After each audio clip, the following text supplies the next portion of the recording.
Grandma, my parents are going to steal your money after the party. My 9-year-old grandson, Ethan, whispered in my ear. I left before cake was even served, and what I did next changed everything. We just want to talk about how we can help you more. That's what Brad said. But the way he said it didn't sit right. His voice was too cheerful, too polished, like someone rehearsing a sales pitch. I tightened my grip on the phone, trying to keep my voice steady. You've never needed to schedule time to talk to me before, I said. There was a pause. I could almost hear Kayla in the background whispering something. Brad cleared his throat. Well, Kayla just thought it'd be nice if we all had a moment together before the party. You know, a private family chat. I glanced at the kitchen clock. 8:12 a.m. My tea had gone cold. Private? Yeah, just us and Ethan before the guests arrive. It's important. That word, important, echoed. I didn't like it. Nothing good ever followed when families started talking about important things. I see, I said, walking to the sink. My slippers scuffed the floor louder than usual. Is everything all right with Ethan? Brad hesitated. Of course. Why wouldn't it be? I knew that tone, defensive, like the time he totaled my husband's truck at 17 and tried to blame the brakes. You just sound tense, I said. He laughed, but it was hollow. It's just a big day. Kayla's been planning for weeks. You know how she gets. I did. Kayla never planned anything for me. She never even remembered my birthday until Facebook reminded her. But suddenly, she wanted a private family chat. I wasn't stupid. All right, I said slowly. I'll be there at 1 o'clock. Perfect, he said too quickly. And Mom? Yes. Just come with an open mind. Okay. That part stopped me. I leaned against the counter. Brad, what exactly am I supposed to be open-minded about? It's nothing bad, he rushed. Just some ideas about your future. We want to help. You don't need to do everything alone anymore. My chest tightened. The tea in my cup trembled slightly in my hand. I'll see you at 1 o'clock, I said, and hung up before I could say anything I'd regret. I stood there in my quiet kitchen, listening to the hum of the refrigerator and the ticking wall clock. They wanted to talk about my future. They never cared about my future. They never even asked how I was doing unless it involved needing money. The last time Kayla visited, she walked through my house like a real estate agent, tapping walls, mentioning the market, asking if I'd thought about simplifying.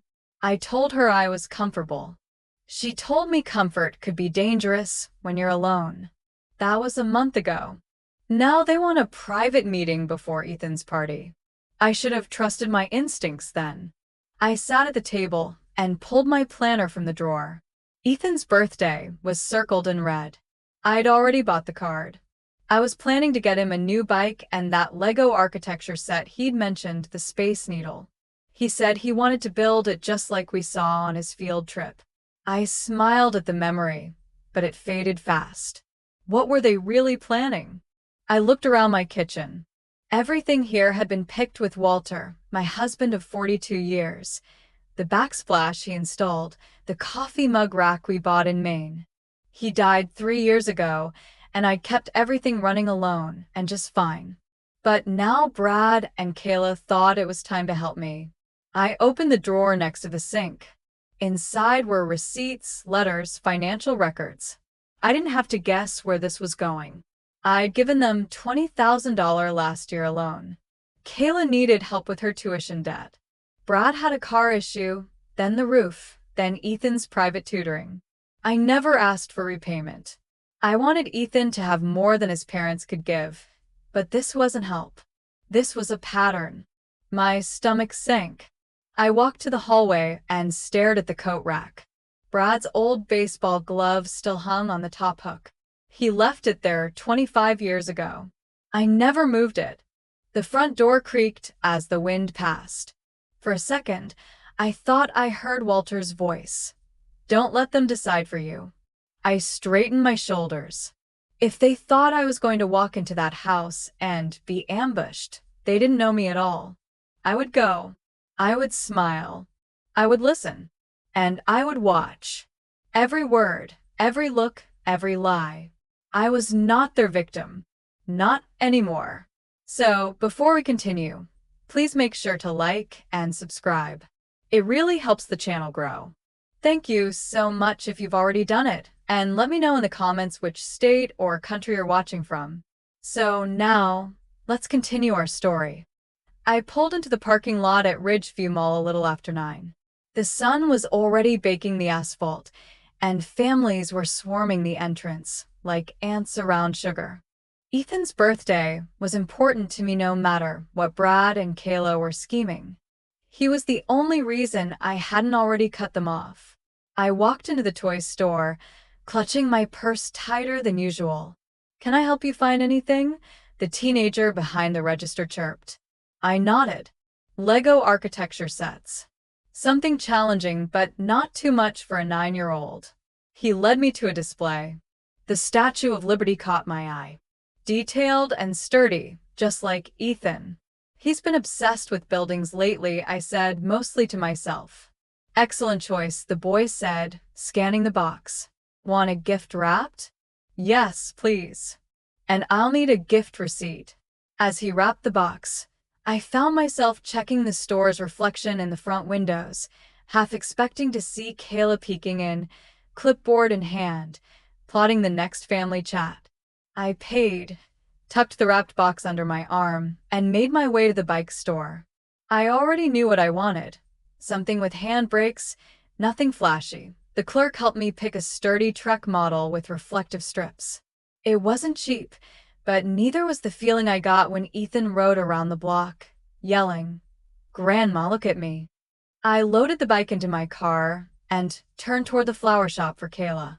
I didn't like her, but I wasn't about to show up empty-handed.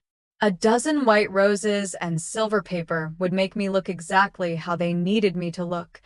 Soft, generous, oblivious. That's when I heard her voice. "Helen." Helen Murphy. I turned. Dorothy Henderson stood near the bookstore, waving with her usual grace.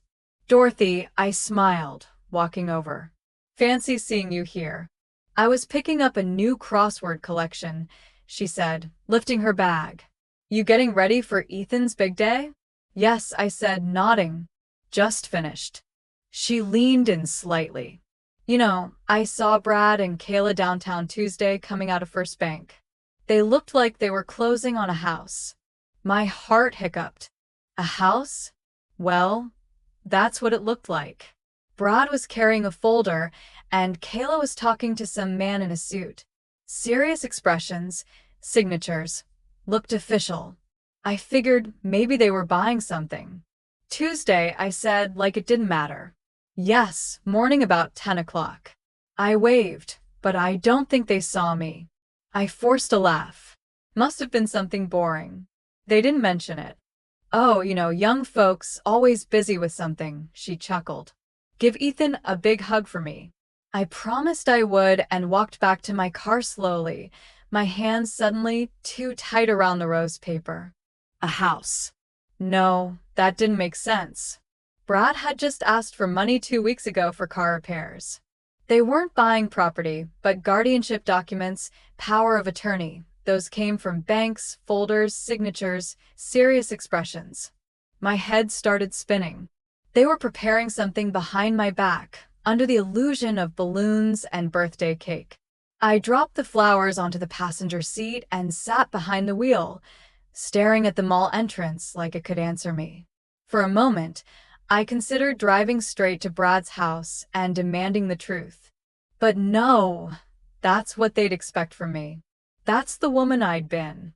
Generous, trusting, soft, not anymore. I gripped the steering wheel and whispered to myself, "You don't get to steal my life," and smile while doing it. I started the car, not heading home, but tore my safety deposit box. If they were moving in silence, so would I. I needed to know exactly what they thought I didn't. My balance, my accounts, my assets, every detail. I wasn't going to Ethan's party as a clueless grandmother. I was going armed with knowledge, not weapons. They wanted a conversation about my future. Fine. I'd bring my past, every receipt, every lie, every time they said it's just this once.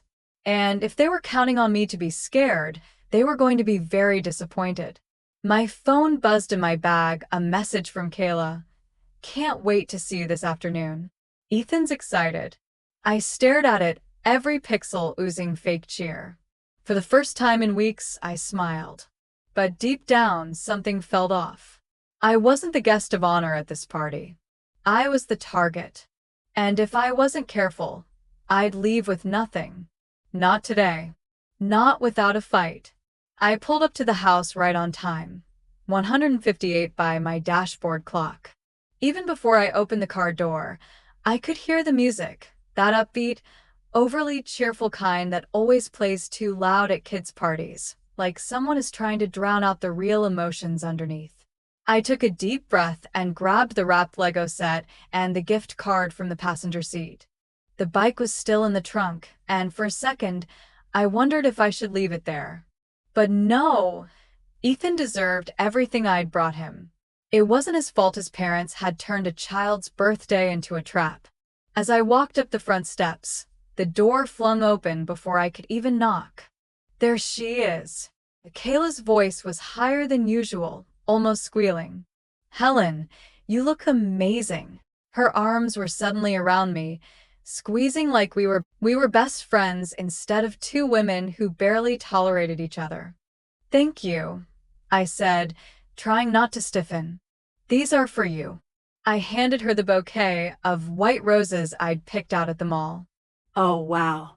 You shouldn't have, she said, clutching the paper too tightly. You're so thoughtful. She leaned in closer. We're just so glad you're here. I stepped inside, and the smell of cupcakes and scented candles hit me all at once. The house was dressed up like a Pinterest board. Balloons in matching colors, tablecloths coordinated with the cake, everything too perfect to be real. Brad came out from the kitchen, his smile almost painful to look at. Mom, you made it. He hugged me harder than necessary, then pulled back with that salesman sparkle in his eyes. Come say hi to some folks from work. Everyone's dying to meet you. Of course, I said, setting Ethan's gift on the pile by the table. Just let me find Ethan first. He's out back, Kayla chimed in quickly. But don't worry about him. Come meet Mike. He's been dying to talk to you about your gardening tips. My gardening tips. That was new. They were working overtime and it showed. The way they hovered around me, refilling my drink before it was halfway gone, introducing me to strangers with oddly loud praise. It was like they were trying to soften me up for something. Helen, this is Mike, Brad said, gesturing to a tall man by the fireplace. He's heard all about your roses. All good things, I hope, I said, shaking his hand. Of course, Mike laughed awkwardly. Brad says you're a wizard with plants. I smiled politely and nodded, but my eyes were scanning the room. The way Kayla kept glancing at her watch. The way Brad's smile faltered every time I moved in a direction they hadn't pre-cleared. And then I saw him, Ethan, standing near the gift table, his little hands fiddling with a ribbon from one of the presents. I walked over and crouched beside him. Hey, birthday boy, I whispered. He looked up, eyes wide. Ethan? He hugged me tight, but it wasn't a happy squeeze. It was tense, like he'd been waiting for me. I brought you something special, I said, handing him the Lego box. You can open it now if you want. He sat on the floor and began peeling back the paper slowly, too slowly. His eyes never left the front room like he was watching for something. Do you like it? I asked. Yeah, he said, nodding. It's great. But his voice was flat, distant. That's when I knew. He knew something. Ethan, I said quietly. What's wrong? He looked around again, then leaned close to my ear. Grandma, he whispered, they're going to take your money after the party. I heard them last night. I wasn't supposed to be awake. My heart slammed into my ribs. What do you mean? They said you have too much for an old lady, he said fast. They're going to make you sign papers after everyone leaves. My mouth went dry. Are you sure that's what you heard? Yes, he whispered. Dad didn't want to, but Mom said it's already ready. They went to the bank. I heard her say it's going to be legal. I pulled him close and kissed the top of his head. Thank you for telling me, sweetheart. You did the right thing. Am I going to get in trouble? No. You're the bravest one here. I stood and smoothed my skirt, my knees shaky. Across the room, Brad and Kayla were laughing too loud with another couple. Kayla met my eyes and smiled, waving me over like nothing had happened, like she hadn't just planned to steal everything I'd built with my husband. Do you want to come cut the cake? Brad called. Ethan's ready. I looked at my grandson, then back at his father. My son, the boy I'd raised to be honest. The man who now stood grinning while waiting to rob me. Of course, I said, voice calm. Let's celebrate. But inside, I was already planning how to survive what came after. Because I knew now I wasn't invited to this party out of love. I was here to be stripped clean, and I wasn't going to let them get away with it. I smiled through the rest of the party, but inside everything had cracked. Every thank you, every fake laugh from Kayla, every forced toast from Brad. None of it could cover up what I now knew. They were going to try and take everything, and they were going to do it tonight. I watched Ethan play musical chairs with his classmates and tried to steady my hands. I needed to act like nothing was wrong, but I couldn't stay much longer. My stomach was churning, not from cake, but from rage. After the last present was opened and guests started filtering out, I made my move.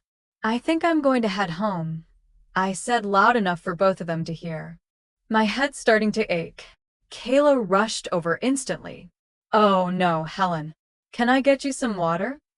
No. I just need to lie down. Big days wear me out. Brad stepped in front of me, but we were hoping to talk after the party, remember? We'll have to do that another time, I said gently, reaching for my purse. I'm just not up for it tonight. It'll only take a few minutes, Kayla added, voice too sweet. It's really important. Then we'll find another day. Right now, I need rest. I kissed Ethan on the forehead and whispered, Thank you, sweetheart. His eyes locked with mine, and he gave the slightest nod. As I walked to the door, I could feel Kayla's eyes burning into my back. Brad followed me outside, his tone softer now. Mom, wait. We didn't mean to upset you. We've been thinking about your future, that's all. I turned slowly and looked him right in the face. My future doesn't need to be decided tonight, Brad. He opened his mouth to say something else, but nothing came. I drove off without looking back. My hands gripped the steering wheel tighter with every block. I thought about Walter and how he always told me to trust my gut.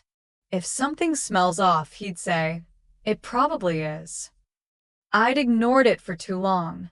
I got home, walked straight to the bedroom, and pulled the key from the jewelry box, the one Walter gave me after he retired. I opened the file drawer hidden behind our old photo albums and pulled out every record, bank statements, medical documents, our wills, insurance policies, everything. I spread it across the dining table, page after page, reminding me how much I'd built, how long I'd protected this family. I made copies of the most important ones and sealed them in an envelope. Then I made 3 calls, one to my lawyer, one to my banker, and one to Susan, my neighbor and closest friend for 20 years. I didn't say much, just asked each of them if they'd be available for a quick visit tomorrow morning. It's personal, I told them, and urgent. When I hung up, I sat at the kitchen table, staring at the stack of papers. Every gift I'd given Brad and Kayla came back to me in bitter flashes. The loan for their roof, the emergency tuition, the The time I paid their credit card without being asked because they were so stressed. I called it love. They called it weakness. I closed my eyes and tried to slow my breathing. I couldn't let emotion get ahead of strategy. They wanted to control me through legal documents. Fine. I'd beat them at their own game. I wrote a list of everything I needed to do before 10 a.m. tomorrow. Newell draft, asset freeze options, notarized copies, witnesses. I wasn't going to be caught off guard again. As I slipped the final folder into my bag, I heard my phone buzz, a text from Brad. We're worried about you. Hope you're okay. Let's talk soon. I stared at the message for a full minute, then locked the screen without replying. I knew what talk soon really meant. They weren't done, but neither was I. I poured myself a glass of water, sat back down, and underlined the top of my list. Protect everything. Because this wasn't just about money. It was about trust. And they'd already spent that. By the time I went to bed, everything was stacked in a neat folder beside my nightstand. I didn't sleep. I just waited. The house was too quiet, but my mind wouldn't stop racing. I kept hearing Ethan's whisper over and over. They said it's going to be legal. I pictured Kayla in a bank office leaning over some document with that fake smile voice she uses when she wants something. I lay there planning every word I'd say if they tried it again. But words wouldn't be enough. I needed proof. When the sun came up, I made myself get moving. I put on the cardigan with the fraying cuffs, the one I used to wear when I walked Walter to his treatments. I didn't brush my hair all the way, just let it hang loose and tired. When I looked in the mirror, I saw what they wanted to see. Someone frail, someone slow. I added a soft tremble to my walk and an old pair of glasses I didn't really need anymore. I shuffled into the kitchen and poured a small bowl of cereal I didn't eat. I just sat there and practiced. Head tilt, squint, blank pause. What's this again? I said aloud a few times. I needed it to sound just confused enough. Not too much, just enough for Kayla to think she had a shot. Then I cleaned the kitchen table and laid out 3 chairs. One for me, one for them, and one for my audience. At 9:45, Susan arrived right on time. She looked worried. "You sure about this?" she asked. "I'm sure." I showed her where to sit. She brought a notepad and a pen without me asking. She always had my back. 10 minutes later, my banker Alan knocked, portfolio in hand. "Just here to observe," he said. "You're not alone in this." "Thank you," I whispered louder than I needed to. I sat down, hunched over the table, folded her in my lap. When the doorbell rang again, I didn't answer it right away. I made them wait, let them feel the shift. Then I opened it and there they were. Kayla in heels and lipstick. Brad in a pressed shirt he hadn't worn since his last job interview. Kayla stepped in first, holding a thick folder. Helen. "We brought some things to go over with you. Nothing complicated, just some helpful paperwork." "Of course," I said, stepping aside slowly. Come in. "Are you feeling okay?" Brad asked, his voice syrupy. "You look a little off." "My head's been cloudy lately," I murmured. "Hard to keep up with everything." "Exactly why we're here," Kayla said, smiling. "We just want to make things easier for you." She set the folder on the table and opened it like it was nothing. "These forms would let us help with bills and medical appointments. We'd manage things so you don't have to." "That's kind," I said, squinting at the paper. "What's it called again?" "Power of attorney," she said quickly. "Very standard. Everyone does it." Brad nodded. "We'd just be authorized to help. Nothing changes unless you want it to." I looked down at the yellow highlighted lines waiting for my signature. "And what about my bank accounts?" I asked. "Just part of it," Kayla said. "We wouldn't touch anything without your say." Alan cleared his throat. They both turned. "Alan's here to explain things since you said it was financial," I said, my voice thin. "And Susan," She's my witness. Kayla froze. Brad looked pale. I didn't realize we'd have guests, she said slowly. Well, I said, setting the glasses down on the table, if I'm signing legal papers, I want people I trust around. Of course, Brad mumbled. Alan stepped forward.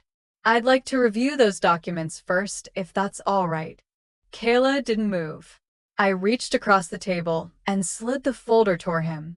They said it's just to help me, I said, sounding as small as I could. Alan flipped through the forms, pausing. Then he looked up. This would give them full control of your finances, property decisions, and medical choices. Brad opened his mouth, but I spoke first. Is that what you meant by help? Kayla's jaw clenched.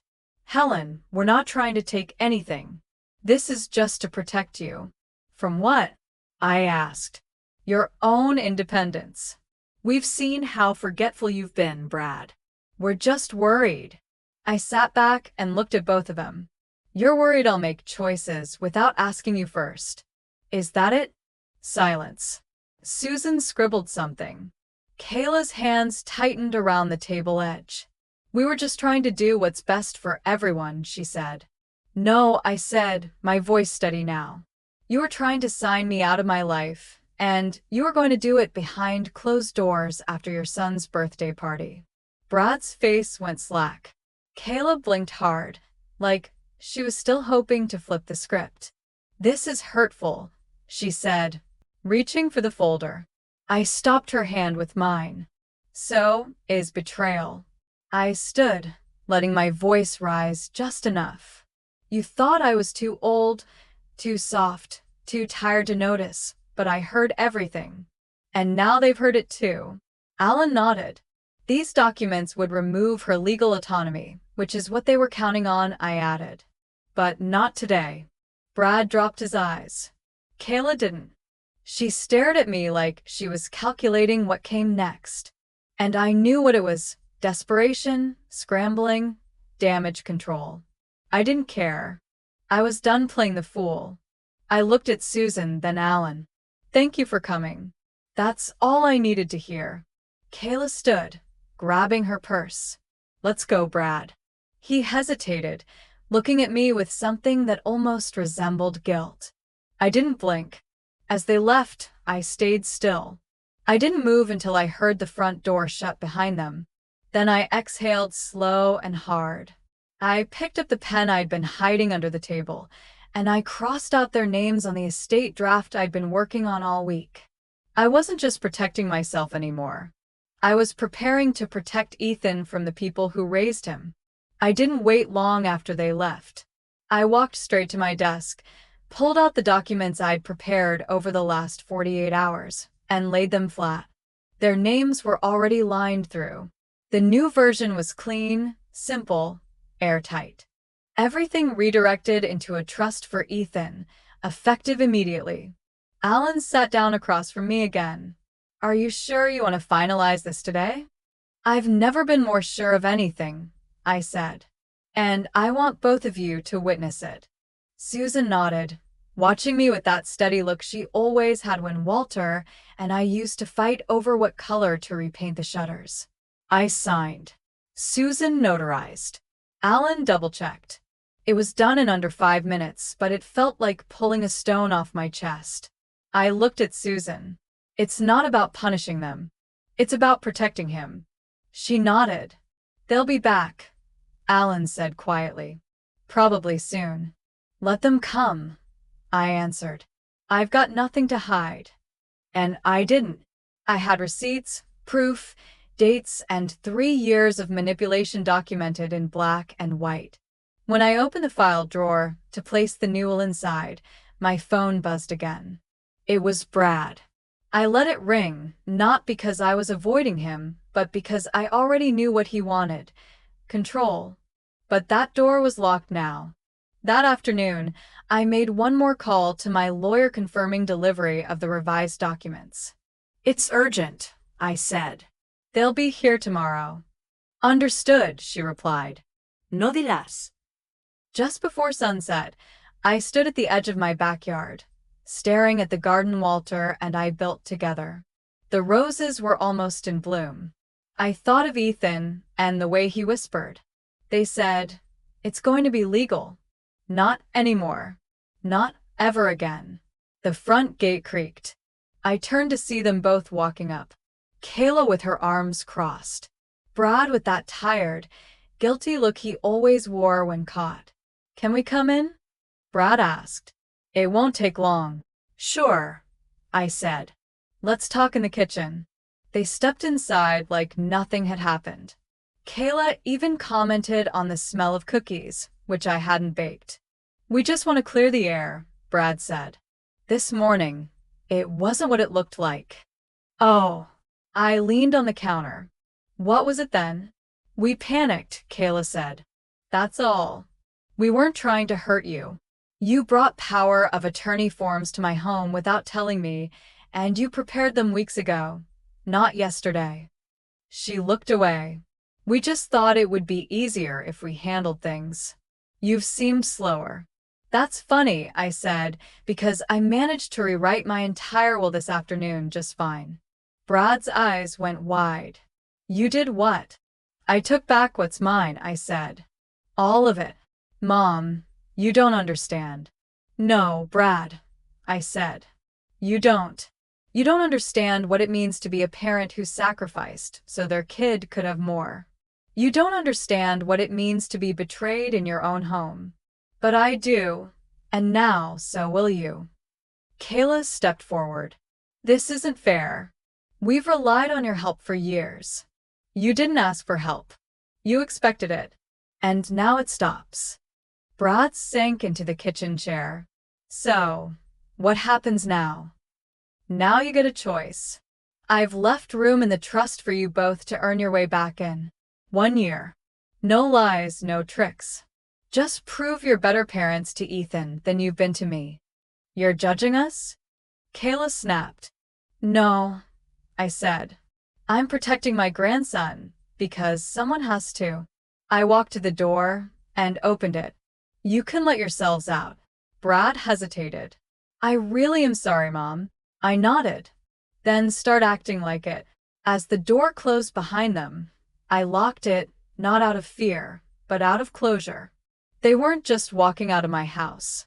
They were walking out of the version of me that let this go on for too long. And tomorrow when Ethan came over, I'd tell him the truth. He deserved that much. We both did. I woke up with a weight in my chest, but it wasn't dread anymore. It was purpose.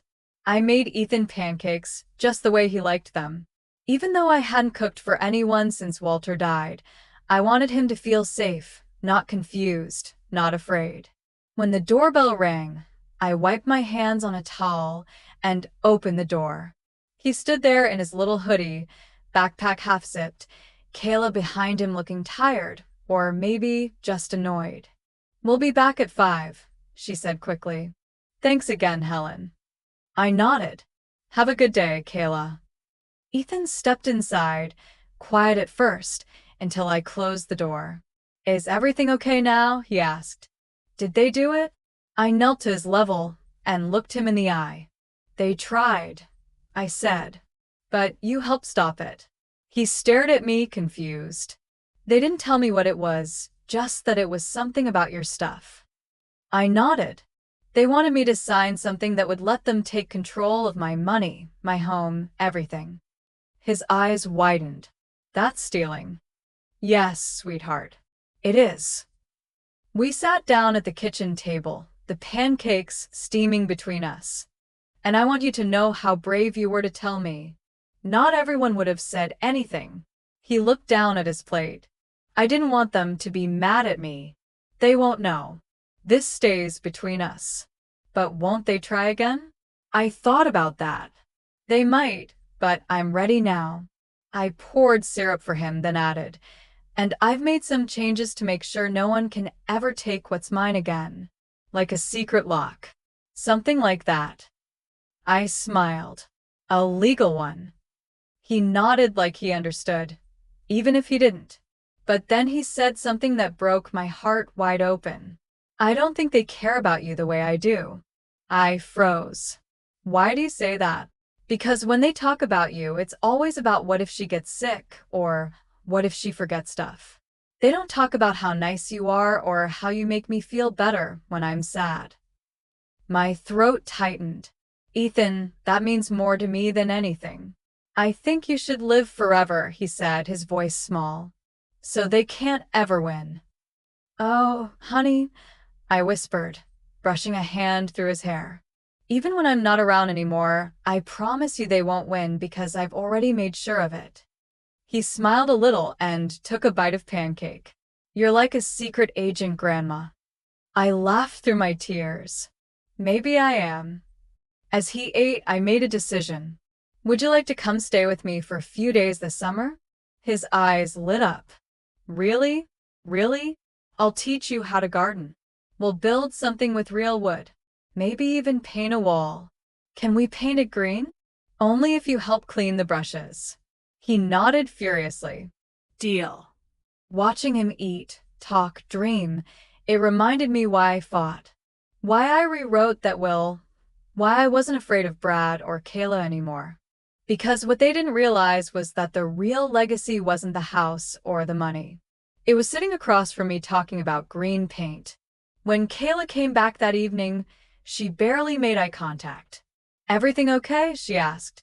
Perfect, I said, handing her Ethan's backpack. He's welcome here anytime. She hesitated. Thanks. As they walked back to the car, Ethan turned and gave me a little wave. I waved back, and for the first time in weeks, I felt light again.